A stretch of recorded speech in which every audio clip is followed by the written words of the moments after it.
बिस्मिल्लाहिर्रहमानिर्रहीम। अस्सलाम वालेकुम students, this is Mike physics और आज की इस वीडियो में हम डिस्कस करेंगे 9th class physics chapter number 2 की एक टॉपिक जो कि है हमारे पास इक्वेशन ऑफ मोशन। ठीक है, हमारे पास 3 इक्वेशन ऑफ मोशन है जो आपके बुक में दिया है और उसको बुक में डिराइव भी किया है एक ग्राफिकल मेथड के ज़रिए से। ठीक है, तो हम भी इसको ग्राफिकल मेथड से पहले डिराइव करेंगे। तो लेकिन इससे पहले हम इसको फर्स्ट मेथड जो है बाय डिफिनेशन ऑफ एक्सेलरेशन पहले इस मेथड से डिराइव करेंगे। ठीक है, तो चलिए फर्स्ट इक्वेशन ऑफ मोशन की तरफ। ठीक है, और हम इसको डिराइव कर रहे हैं फर्स्ट मेथड से। ठीक है, जो कुछ इस तरह है कि consider a body is moving with uniform acceleration. ठीक है, तो क्या एक बॉडी है हमारे पास और वो यूनिफॉर्म एक्सेलरेशन के साथ मूव कर रही है सच दैट इट्स वेलोसिटी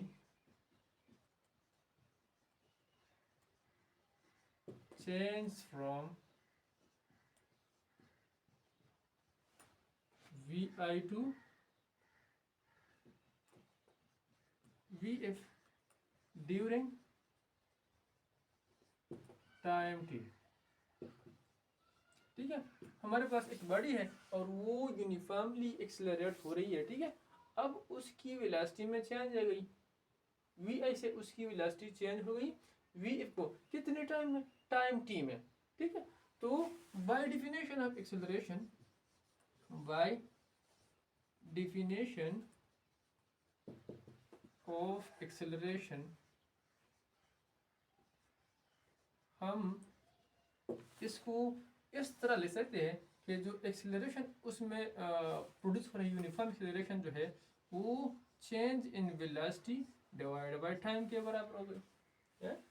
मतलब जितने टाइम में इस वेलोसिटी में जितना चेंज आया होगा वो हमारे पास एक्सेलरेशन के बराबर होगा। अब हम इस चेंज इन वेलोसिटी को इस तरह भी लिख सकते हैं vf minus vi divide by T.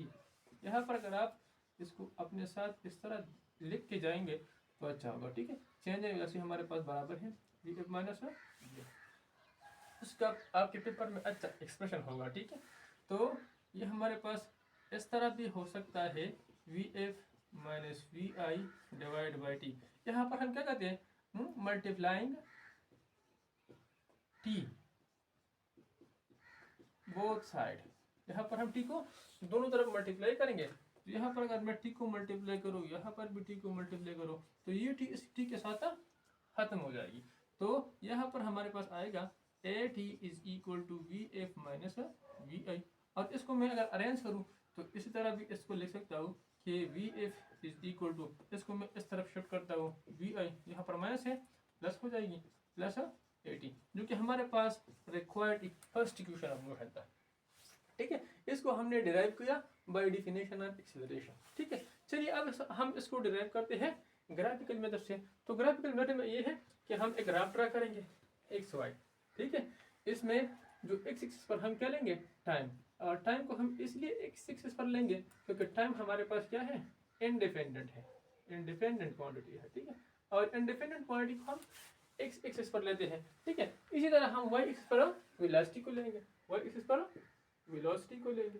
ठीक है, जब दो क्वांटिटीज होती है आपके पास, इसमें एक टाइम होते हैं और आपने उसको ग्राफ पर ड्रा करना है। ठीक है, तो जो इंडेफिनिट क्वांटिटी होगी आप उसको एक्स एक्सिस पर लेंगे। ठीक है, तो हमने ये किया। ठीक है, अब हम क्या करें, कंसिडर, कंसिडर यहाँ पर भी हम क्या करें, इसी तरह कंसिडर करते हैं, लेकिन इसमें हम ग्राफ को डिस्कस, इस बॉडी की मोशन को, वेलोसिटी को हम ग्राफ से रिप्रेजेंट करते हैं। ठीक है, तो कंसिडर अ बॉडी, हमारे पास एक बॉडी और वो इनिशियल वेलोसिटी vi से मूव कर रही है। इनिशियल वेलोसिटी हमारे पास है टाइम t पर, time t is equal to 0 पर इसकी जो इनिशियल वेलोसिटी है वो यहाँ तक है, इतनी वेलोसिटी के साथ मूव कर रही है।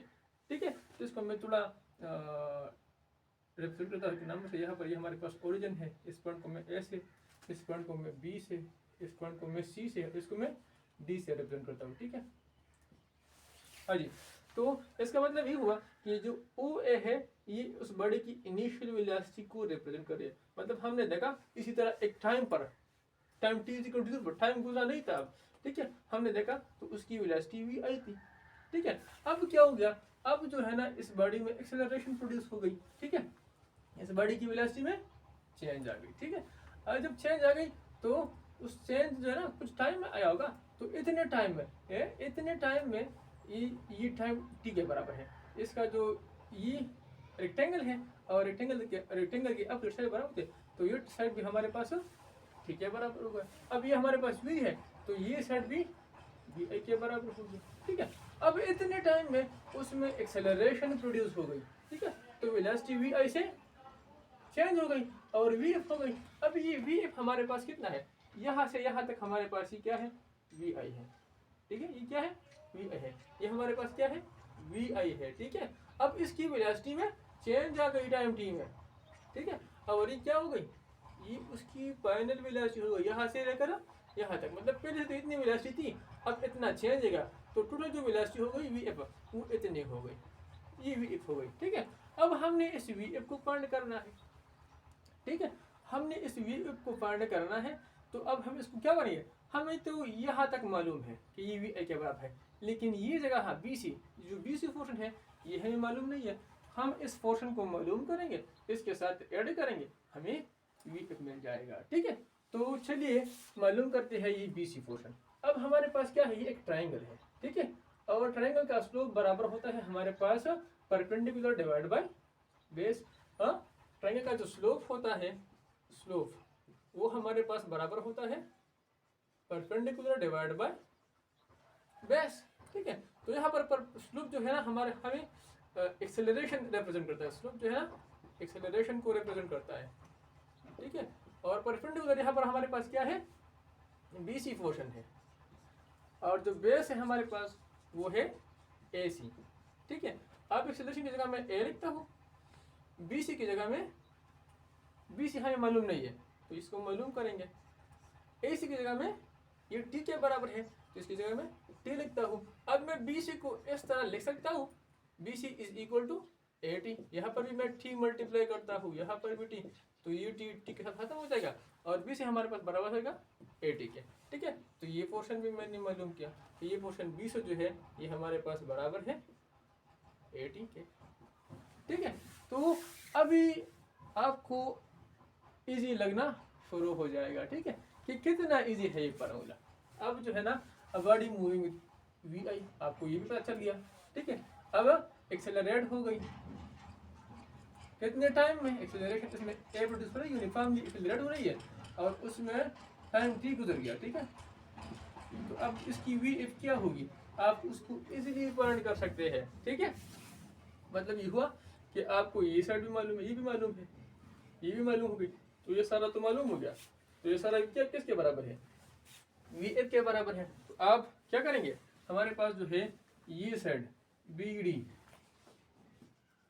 डी ये हमारे पास अब बराबर है किसकी, बी सी और सी डी के, C D plus B C. इसमें हम क्या करेंगे, इसकी जगह उन वैल्यूज को पुट करेंगे। बी डी हमारे पास बराबर है वी एफ के, सी डी हमारे पास बराबर है वी आई के और बी सी हमारे पास बराबर है ए टी के, ठीक है। तो इसमें हम सिर्फ पुट करेंगे, इसकी जगह वी एफ, इसकी जगह वी आई और बी सी की जगह ए टी को, ठीक है। उम्मीद है आपको ये समझ आ गया होगा, ठीक है, कि ग्राफिकल मेथड से हम फर्स्ट इक्वेशन ऑफ मोशन को किस तरह डिराइव करते हैं, ठीक है।